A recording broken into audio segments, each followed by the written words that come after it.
AP 15వ అసెంబ్లీని రద్దు చేస్తూ గవర్నర్ నోటిఫికేషన్ విడుదల చేశారు. మంగళవారం సీఎం జగన్ రాజీనామా చేయడంతో గవర్నర్ ఆమోదించారు. ఎన్నికల్లో వైసీపీ ఘోర వైఫల్యం చెందడంతో సీఎం జగన్ రాజీనామా చేశారు. గవర్నర్ అసెంబ్లీని రద్దు చేయడంతో కొత్త ప్రభుత్వం జూన్ 9న కొలువుదీరనుంది.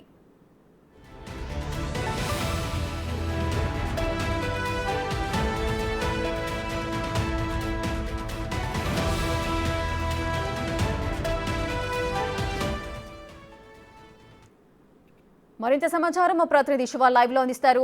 శివ, ఏపీ 15వ అసెంబ్లీని రద్దు చేస్తూ కూడా గవర్నర్ నోటిఫికేషన్ జారీ చేసినట్లు తెలుస్తోంది. వివరాలేంటి?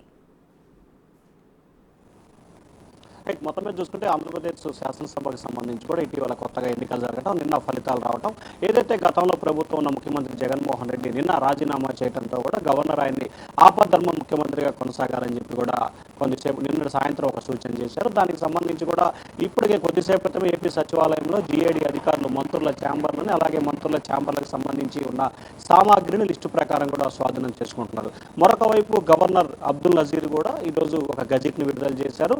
ఏపీ అసెంబ్లీకి సంబంధించి ముగిసిపోయిందని చెప్పాడంటే ఏదైతే 15వ అసెంబ్లీ ఉందో ఆ సమావేశాలు ముగిసిపోయినా కొత్త ప్రభుత్వం వచ్చే వరకు కూడా పూర్తి స్థాయి అసెంబ్లీ చేయడం జరిగింది. వెంటనే ఉత్తర్వులు అమల్లోకి వస్తాయని చెప్పారు. అలాగే ఏదైతే గజెట్ విడుదల చేసిన గవర్నర్ దీన్ని తక్షణమే 10 శాఖల అధికారులకు పంపించాలని చెప్పి కూడా దాంట్లో పేర్కొనడం జరిగింది. ముఖ్యమంత్రి చీఫ్ సెక్రటరీకి, ముఖ్యమంత్రికి సెక్రటరీకి, అలాగే చీఫ్ సెక్రటరీకి, అలాగే ప్రిన్సిపల్ సెక్రటరీకి, అలాగే అసెంబ్లీ కార్యదర్శికి, అలాగే శాసన మండలి సెక్రటరీకి కూడా పంపిస్తూ కూడా ఏదైతే గజెట్ అయితే విడుదల చేయడం జరిగింది. శివ, అయితే జూన్ 9వ తేదీన అయితే కొత్త ప్రభుత్వం కొలువు తీరబోతోంది. మరి 9 వరకు ఆపద్ధర్మ ముఖ్యమంత్రిగా ఎవరైనా ఉంటున్నారా? ఇప్పటికే ముఖ్యమంత్రి జగన్మోహన్ రెడ్డిగా నిన్న రాజీనామా చేసిన నేపథ్యంలో ఆయన్నే ఆపద్ధర్మ ముఖ్యమంత్రిగా కొనసాగాలని చెప్పి గవర్నర్ నిన్న సాయంకాలమే ఒక లేఖ విడుదల చేయడం జరిగింది. ఏదైతే ముఖ్యమంత్రి జగన్మోహన్ రెడ్డి చేసిన రాజీనామాని ఆమోదిస్తూ ఆపద్ధర్మ ముఖ్యమంత్రిగా కొత్త ప్రభుత్వం వచ్చే వరకు కూడా ఆపద్ధర్మ ముఖ్యమంత్రిగా కొనసాగాలని చెప్పి కూడా గవర్నర్ గజెట్ విడుదల చేయడం జరిగింది. ఆ గజెట్ కు అనుకూలంగానే ఈ రోజు శాసనసభని రద్దు చేస్తూ కూడా ఏపీ గవర్నర్ అబ్దుల్ నజీర్ ఒక గజెట్ విడుదల చేయడం. సో సైమల్టేనియస్ గా ఎప్పుడైతే ఆంధ్రప్రదేశ్ కానీ మిగిలిన రాష్ట్రాలకు సంబంధించి కానీ కొత్తగా ఆ రాష్ట్రానికి ఎన్నికలు జరగడం, కొత్త ప్రభుత్వం ఏర్పడిన తర్వాత పాత ప్రభుత్వం నుంచి కొత్త ప్రభుత్వం బాధ్యతలు స్వీకరించే వరకు, ఎన్నికల కౌంటింగ్ వచ్చిన దగ్గర నుంచి కొత్త ప్రభుత్వం బాధ్యతలు తీసుకునే వరకు కూడా పాత ప్రభుత్వం ఎవరైతే అధినేత ఉంటారో ఆ ముఖ్యమంత్రి ఆపద్ధర్మ ముఖ్యమంత్రిగా కొనసాగుతారు. అలాగే ఫలితాలు వెలువడిన రోజున ఏదైతే ఎన్నికలు కూడా ముగుస్తున్న రోజు కూడా అసెంబ్లీని గజెట్ అంటే అసెంబ్లీని రద్దు చేస్తూ కూడా ఒక గజెట్ విడుదల చేయడం ఆనవాయితీగా మారిపోయింది. అలాగే కొత్త ప్రభుత్వం ఏదైతే తెలుగుదేశం పార్టీ, బీజేపీ, జనసేన కూటమి నేతృత్వంలో ఈ నెల 9వ తేదీన ప్రమాణ స్వీకారం చేయబోతుంది. అదే రోజు కొత్త ప్రభుత్వం ఏర్పడబోతోంది. అప్పటి వరకు కూడా మాజీ ముఖ్యమంత్రి జగన్మోహన్ రెడ్డిని ఆపద్ధర్మ ముఖ్యమంత్రిగా కొనసాగాలని చెప్పి కూడా గవర్నర్ ఉత్తర్వులు జారీ చేశారు. శివ, జూన్ 9న టీడీపీ అధినేత చంద్రబాబు నాయుడు ప్రమాణ స్వీకారం చేయబోతున్నారు ముఖ్యమంత్రిగా. కేబినెట్ మంత్రులకు సంబంధించి లేదంటే మంత్రులకు సంబంధించిన చర్చ ఏదైనా జరుగుతోందా? ఇప్పటికే ఆంధ్రప్రదేశ్కి సంబంధించి ఉన్న సంఖ్యాబలం ప్రకారం దాదాపుగా 23 నుంచి 24 మందిని కొత్తగా మంత్రులను ఎంపిక చేసుకునే అవకాశం కల్పిస్తా ఉంది. ఇప్పటికే ఆంధ్రప్రదేశ్ కు సంబంధించి వివిధ జిల్లాలకు సంబంధించి తెలుగుదేశం పార్టీకి సంబంధించి 135 శాసనసభ స్థానాలని కైవసం చేసుకోవడం జరిగింది. అలాగే భారతీయ జనతా పార్టీ 8 స్థానాలు, జనసేన 20 స్థానాలని కైవసం చేసుకుంది.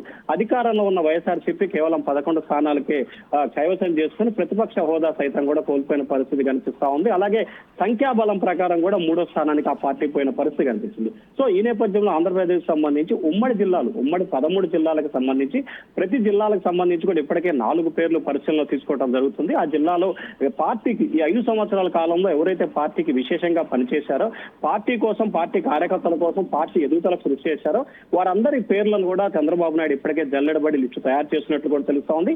ఇప్పటికే ఆ దిశగా పార్టీకి సంబంధించి ఇంటర్నల్ టీం ఒకటి వర్క్ చేసినట్టు కూడా తెలుస్తా ఉంది. అయితే తెలుగుదేశానికి సంబంధించి ఎంతమంది మంత్రులు తీసుకోవాలి, భారతీయ జనతా పార్టీకి ఎన్ని ఇవ్వాలి, జనసేనకి ఎన్ని ఇవ్వాలి అనే దానికి సంబంధించి కూడా కొంత సందిగ్ధత నెలకొనుంది.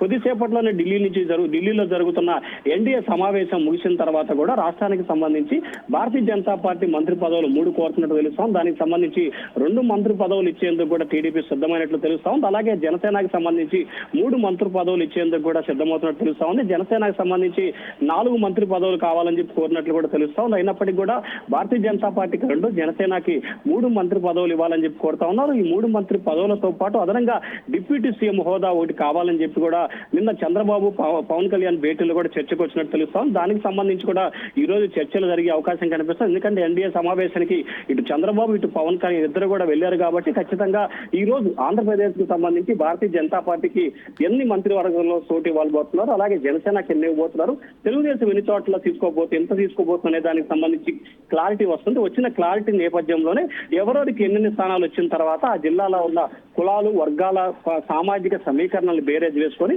ఆయా ప్రాంతాలకు సంబంధించిన మంత్రివర్గంలో స్థానం కల్పించే అవకాశం కలుగుతా ఉంది. ఖచ్చితంగా మనకు అందుతున్న సమాచారం ప్రకారం అత్యధికంగా బీసీలకి కాపులకి ఎక్కువగా మంత్రి పదవులు ఇవ్వాలని చెప్పి కూడా చంద్రబాబు ఒక ఆలోచన చేస్తున్నట్టు తెలుస్తా ఉంది.